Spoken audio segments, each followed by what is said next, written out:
દીકરી નંબર 33 રિંકુ આવી છે મળવા.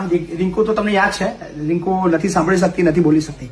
સો દ્વિતીય સમૂહ લગ્નની અંદર 33 નંબરની દીકરી હતી આપણી, અને આજે ખાસ મળવા આવી છે. અને અમારા શું નામ તમારું? સુનિલ.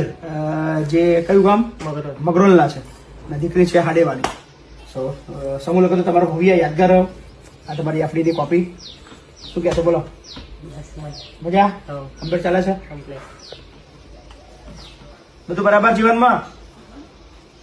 સો રિંકુનું જીવન તો ખૂબ અઘરું છે, પણ હવે સાથીદાર છે એટલે એનું જીવન સરળ બનાવવા માટે તારે મદદ કરવાની છે, મહેનત કરવાની છે એના માટે, અને સમજવાનું છે. ગુસ્સો જરાકે કરવાનો નહીં, બરાબર? એને ક્યારે એવું ફીલ ના થવું જોઈએ કે એ બોલી નથી શકતી, સાંભળી નથી શકતી, બરાબર? આપણે બને એટલી બધી મદદ કરવાની છે. હા, બહુ બધી શુભેચ્છાઓ તમને. તમારા સાથે જ છે કાયમ. થેન્ક યુ બેટા.